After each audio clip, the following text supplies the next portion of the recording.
Bismillah ar-Rahman ar-Rahim. We had started the discussion on Bismillah ar-Rahman ar-Rahim, and we spoke a little bit about the ba of Bismillah and the word ism. Allah, whose name we are taking in Bismillah, there are many aspects to discuss the word itself, the word Allah. For example, we could talk about, is it derived from something or not, from an Arabic perspective. So regarding this, there are two schools of thought. According to one group of Imams of Lugha and Tafsir, this word is not derived from anything. It is what is called jamid. It always was and remains like this. And they have many reasons for this. One of the reasons they say is that to say that it was derived from something would be implying that there was something that the name of Allah is taken from, even though Allah's existence is absolute, it's not subject to anything else. And they have some other arguments as well. However, there is also a large number of Imams of Lugha and of Tafsir who say that the word itself is derived. It does not mean that Allah Azza wa Jal has His existence reliant on something else. Rather, this is a word that was given to His makhluk to mention Him by. And of course, all makhluk came after Allah subhanahu wa ta'ala. So then what is the origin of this word? Regarding this, there are three opinions that are found. One is that it's from alaha or aliha. And alaha, ya'lahu, means for something to become attached to something, in the meaning of wali'a.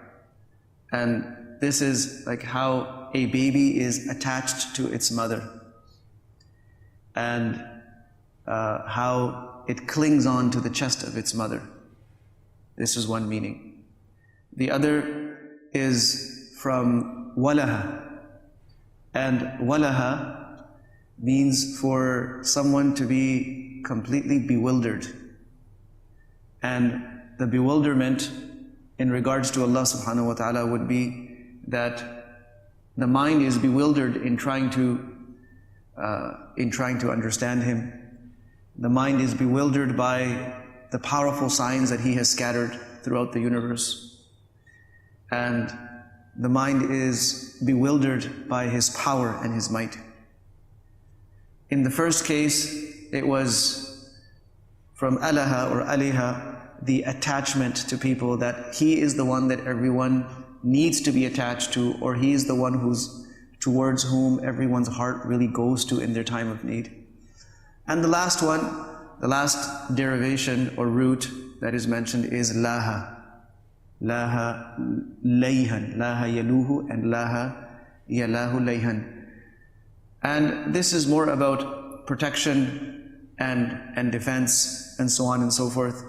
So based on the ishtiqaq, based on the root that they are deriving the word from, then Allah would be originally al-ilah, if you were to take it from hamza, lam and ha.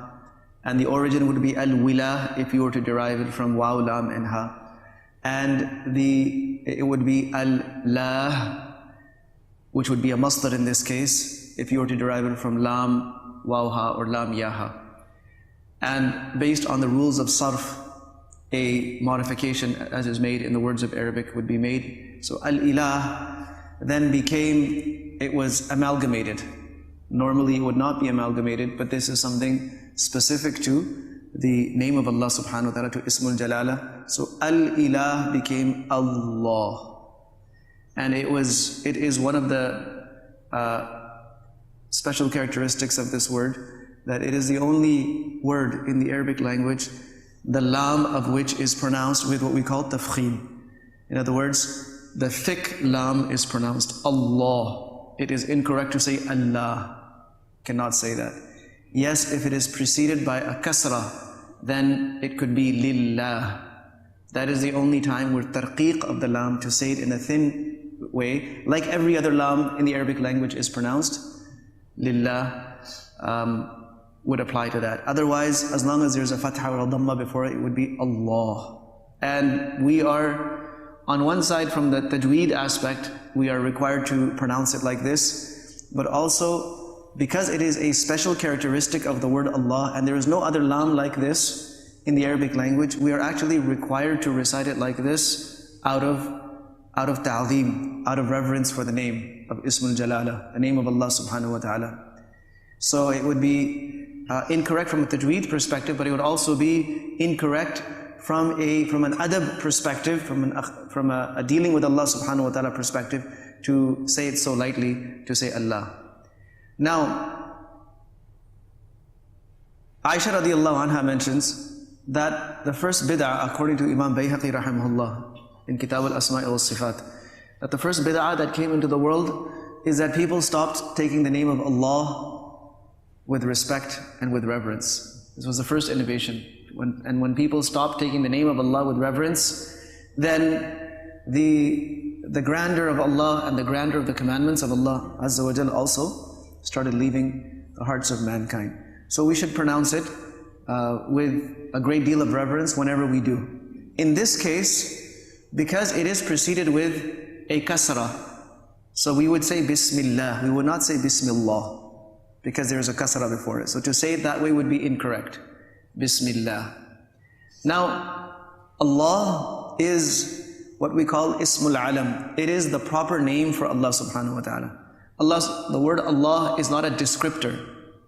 It is not something describing Allah. It is the proper name of Allah subhanahu wa ta'ala.